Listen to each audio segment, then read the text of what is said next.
그게 이제 조선소가 이제 본궤도에 오르면서 영업도 이제 점점 자리를 잡아갔어요. 근데 이 우리가 항상 하는 것이 계약을 하고 새 계약을 맺는 것도 중요하지만 맺어놓은 계약의 관리가 참 어렵습니다. 거기는 아무도 그런 국제적인 경험을 해본 사람이 없기 때문에 영국의 그 법률사무소나 이런 사람들을 통해서 그 사람들이 조언을 받으면서 해나가기는 하지만 이 뭐 법률 지식도 없고 다 그런데 여기에 이제 또 정 회장이 앞장을 서는 겁니다. 그분은 뭐 아시다시피 교육도 많이 받지도 못했고 또 법률적인 지식도 그렇게 많지는 않습니다. 그리고 국제적인 비즈니스의 상식도 그렇게 많지 않으신데 항상 그가 살면서 얻은 지혜 또 항상 가지고 있는 그 균형 잡힌 그 상식 그리고 순발력 이런 것들로 계속 우리를 리드해 나갔어요. 우리 뭐 대학교도 나오고 뭐 영어도 잘하고 뭐 이렇게 한다고 생각을 했지만 도저히 이 정정희 회장을 따라갈 수가 없었습니다. 이제 정 회장님이 가장 불편해했던 것이 급해서 계약은 했는데 계약이 너무 계약 값이 쌌다 이거죠. 그 값으로는 배를 못 짓겠다는 거예요. 이분의 생각이. 왜 우리가 정말 피땀 흘려서 이 가난한 나라가 또 우리 회사처럼 참 어려운 형편에서 굉장히 좋은 배를 지어가지고 저 부자 나라의 부자들 배만 살찌우냐 이거지. 이 배를 막 계약은 했지만 배 값 더 받아야겠다 이거죠. 그래서 계약을 하고 와서는 계약 값을 올리라는 거예요. 그렇게 되면 이제 모든 사람들이 이야기하죠. 그렇지 계약서에 값을 올린다고 하는 거는 이건 성경을 고치자는 거나 마찬가지다. 바이블을 어떻게 고치냐. 또 이게 소탐대실하다가는 정말 우리 큰 거 잃는다. 이제 다른 선조들은 다시는 오지 않을 것이다. 이렇게 걱정을 했지만 이거는 뭐 끄떡도 하지 않았어요. 가령 이제 1호선의 선조한테 우리가 3천만 불의 배를 계약을 했습니다. 근데 그 뒤에 일본 선주들이 2명이 와서 배를 4척을 지었습니다. 그때는 벌써 한 3,600만 불 정도를 줬어요. 그러니까 20%가 올라갔죠. 이제 정정희 회장이 보기에는 이 첫 번째 선주는 고맙긴 하지만 20%나 싸게 한다는 거는 이건 좀 그렇지 않느냐. 그래가지고 이제 선주한테 배값을 좀 올려주기 바란다 하고 정중하게 보냈는데 선주는 딱 한마디로 왔어요. 우리는 계약에 의해서 배를 짓는다.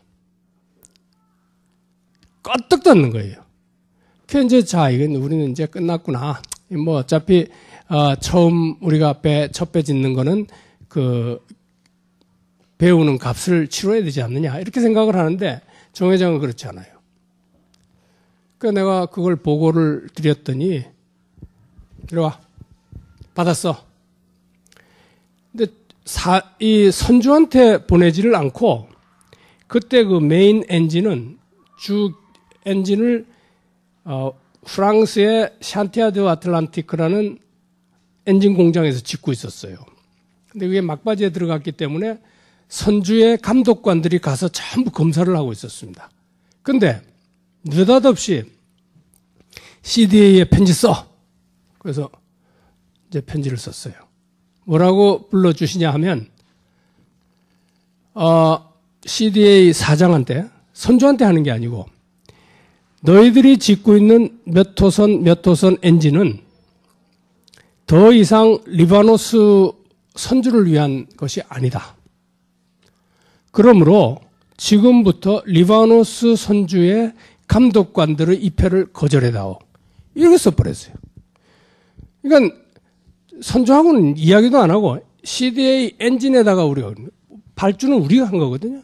그 선 엔진이 리바노스 배의 엔진이긴 하지만 우리가 돈을 내고 우리가 발주한 거란 말이에요. 그러니까 CDA는 우리 말을 따를 수밖에 없잖아요. 선주가 꼼짝 못했어요. 그냥. 꼼짝 못하고 돈을 10% 이상 내게 됐죠. 그래서 참 그렇게 받기는 받았지만은 굉장히 이제 우리는 마음이 쫄리죠. 이 선주가 또 어떤 짓을 할까? 근데 그날 정 회장이 내려오셨어요. 엘리베이터에서 만났는데 굉장히 그 휘파람을 부시면서 그래도 말이야, 그 미련이 사촌보다 낫지? 이렇게 말씀을 하시더라고요. 그래서 역시 참 느긋하신 분이다. 이렇게 생각을 했어요. 그 뒤에 굉장히 많은 그 파란이 있었고, 뭐 논쟁이 있었고 하지만 결국은 다 해피엔딩으로 끝났습니다. 정 회장은 타고난 건장한 체격을 가지고 있습니다. 그는 걸음을 참 넓고 편하게 걷습니다.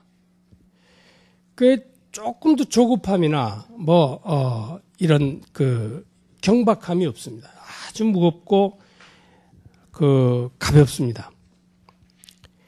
이것을 자기 선천적으로 태어났다 이렇게 볼 수도 있지만 제가 보기에는 그분이 그걸 자기 단련으로 그걸 만들어내지 않았나. 어떤 것이 그렇게 만들 수가 있었을까? 나는 한참 지나고 나서 그게 비즈니스가 아니고 비즈니스 외적인 그 요소로 그렇게 만들어낸 게 아닌가 그런 생각을 하게 됐습니다. 비즈니스가 아니고 비즈니스는 완전히 동떨어져 있는 예술 세계와의 접근입니다. 그분은 동해안에 시인의 집을 열고 여름에는 전국 시인들과 함께 했습니다. 극작과 연기인들과도 교류가 두꺼웠습니다. 그냥 건성으로 돈 몇 푼 갖다 주고 그러는 게 아니고 자기 스스로 거기 몰입을 하는 겁니다. 몰입을 하고 그런 비즈니스에서 쌓인 스트레스 같은 것을 그런 방법으로 푸는 겁니다. 저는 정 회장께서 극작가와 시인, 원로지 극작가 황금찬 시인이나 또 여러 극작가들 그리고 누구죠? 그런 원로 연기자들 그런 분들과 함께 노르웨이의 최북단에 있는 킬크네스라는 곳에 백야를 보러 가는 것도 제가 도와드렸습니다. 또 출장 중에 정말 전날 하루 종일 그냥 아귀다툼을 하고 정말 신경이 피폐될 대로 피폐된 그 다음날 아침에 일어나셔서 내가 가보았더니 김남조 시인이 쓰신 신작 수필집에 대한 독후감을 쓰고 계셨어요. 그러니까 그러한 어떤 정신적인 여유, 그것이 그분의 그런 느긋함을 만들어낸 게 아닌가. 그러니까 또 그분이 또 중국 고관들하고 이렇게 식사를 하시다가 말고 종이 가져오라고 그래가지고 당시 한 편을 한문으로 척 써서 드리니까 이 중국 사람들이 완전히 감동을 해가지고 그런 것도 제가 봤습니다. 이런 것들이 아주 투철한 현실 감각, 침착한 균형 잡힌 판단, 혹은 또 임기응변적인 유연성에다가 더해서 제일 중요한 것은 이분의 생각 중에 가장 중요한 것은 위험을 두려워하지 않는 오히려 그걸 즐기는 그런 카리스마를 만들어낸 게 아닌가 그렇게 생각을 합니다. 그는 뚜벅뚜벅 걷는 사람입니다. 정주영 회장을 모시고 다닐 때 저는 항상 신경을 쓰는 게 세 가지입니다. 잘 수 있을 때 언제라도 자준다. 또 화장실 갈 수 있으면 언제나 화장실 가둔다. 먹을 것이 보이면 먹어둔다.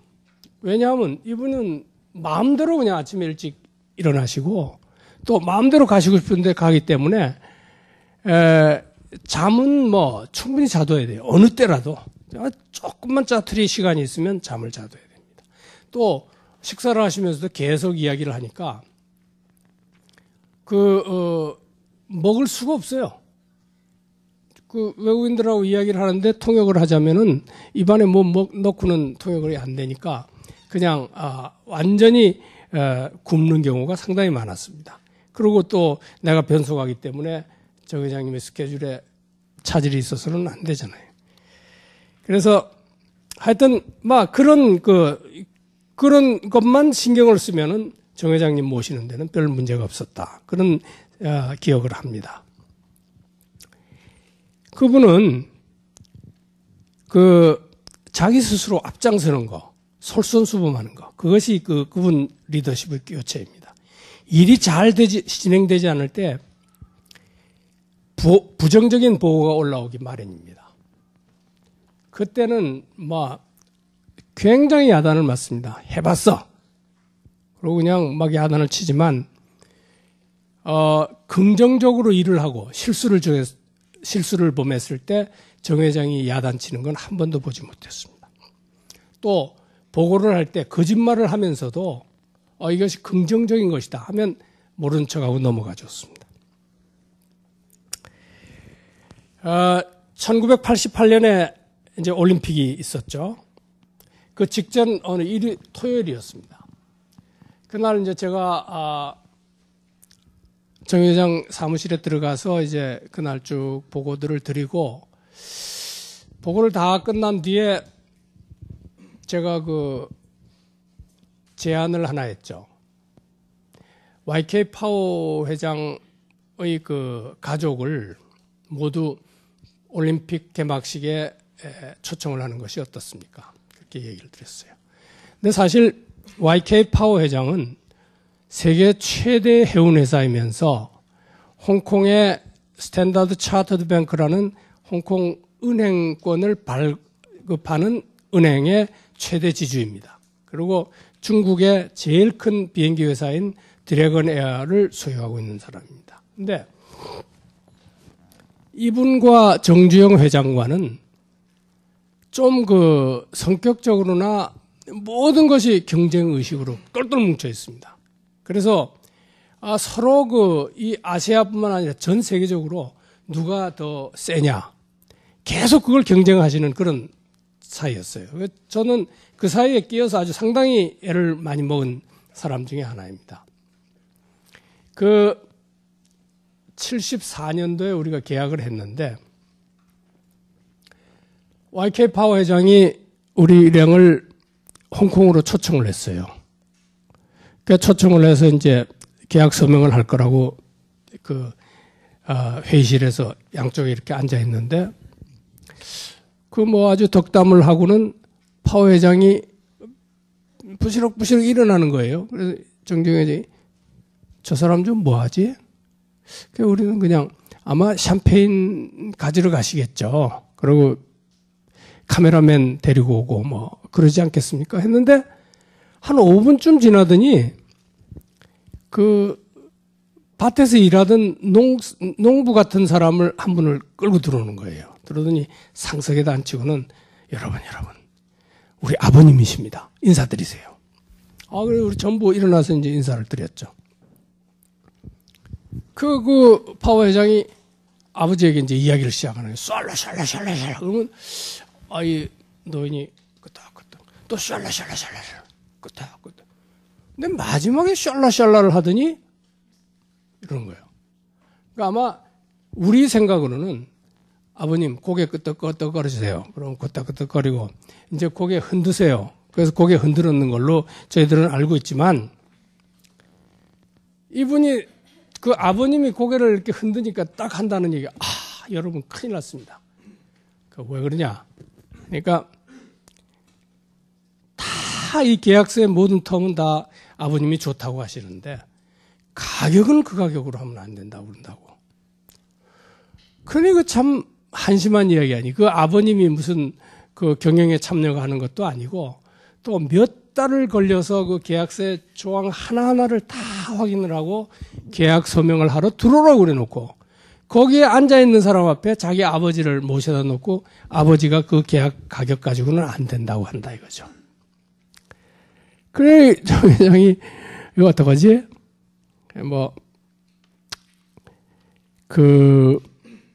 아버님을 모시고 왔다는 데 대한 대접은 해야 되지 않겠습니까? 그래서 약간의 가격을 깎아준 적이 있습니다. 근데 이제 그 88년 올림픽 전에 86년경에 그 YK 파워 회장이 또 정주영 회장을 홍콩으로 오라고 그래가지고 저하고 같이 갔습니다. 그래가지고 거기서 이제 계약 서명을 했습니다.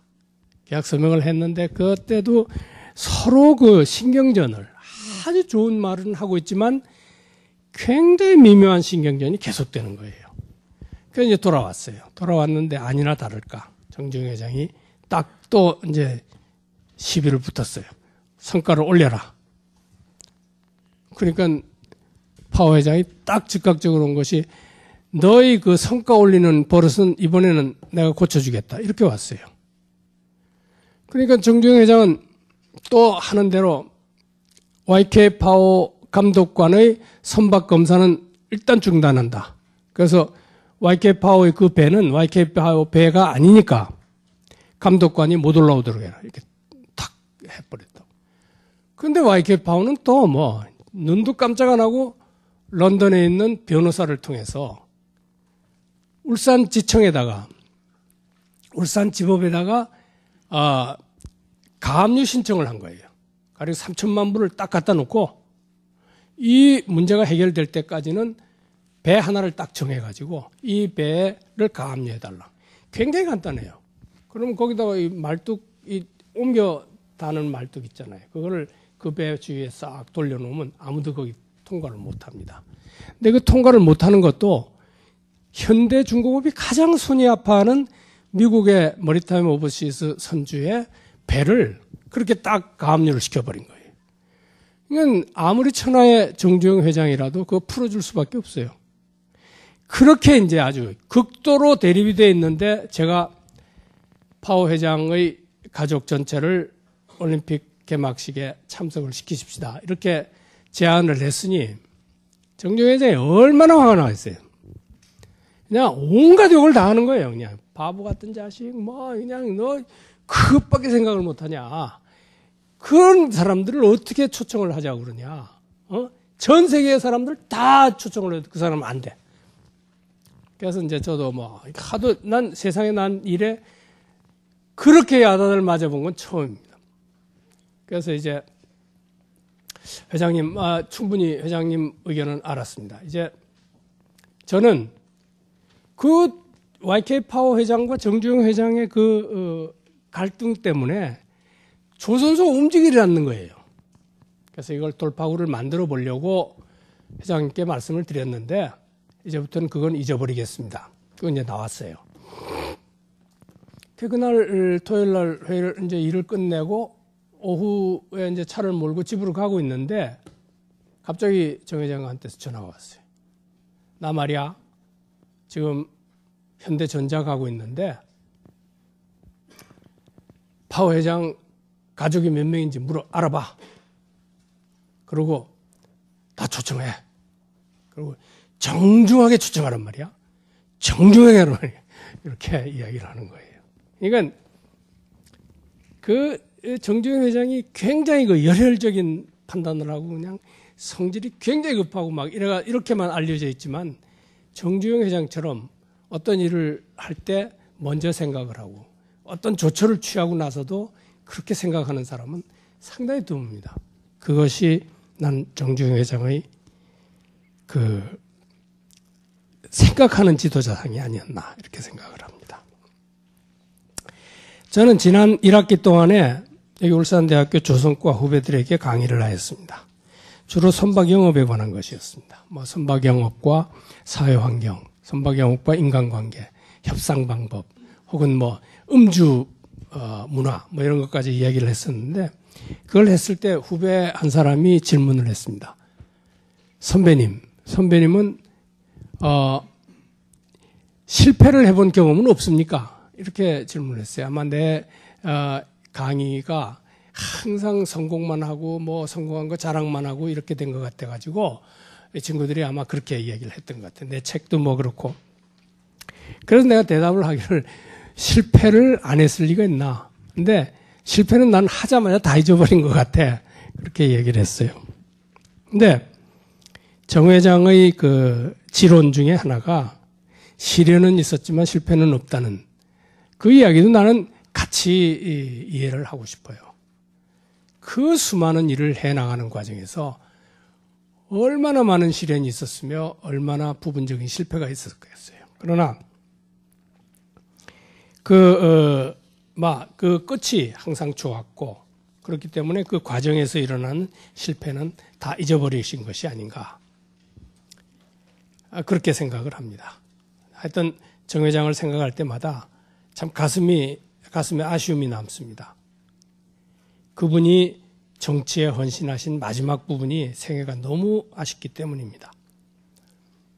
무능하고 편파적인 그 말년의 군부에 대한 격렬한 거부감이 그분을 정치판으로 불러넣었으리라 짐작은 하지만 그가 만일 정치판에 발을 들여놓지 않았다면 우리 경제와 남북 관계에 얼마나 많은 더 큰 족적을 남기셨을까 하고 생각하기 때문입니다. 저는 그때 이미 회사를 떠나 있었기 때문에 상세한 정황을 이야기하기는 적절치 않을지 모르지만 하여튼 그분이 저 하늘 위에서 말씀하실 겁니다. 그것도 실현일 뿐이지 실패는 아니야. 이렇게 아마 고집하실 겁니다. 하여튼 제 생의 한 부분인 정 회장에 대한 이야기를 할 수 있도록 기회를 주신 허영도 교수님께 감사드립니다. 작은 사람이 큰 사람에 대해서 이야기한다는 것이 외람되고 송구스러운 일입니다. 더구나 짧은 시간에 태상 같은 정주영 회장을 논한다는 것이 무리임을 잘 압니다. 그러나 이것을 기회로 좀 더 정 회장의 뜻의 넓음과 깊음에 대해서 저도 생각을 많이 하고 관리해야겠다는 생각을 했습니다. 그것이 제 인생의 깊이와 넓이를 더 해주리라 믿기 때문입니다. 여러분, 장시간 고맙습니다.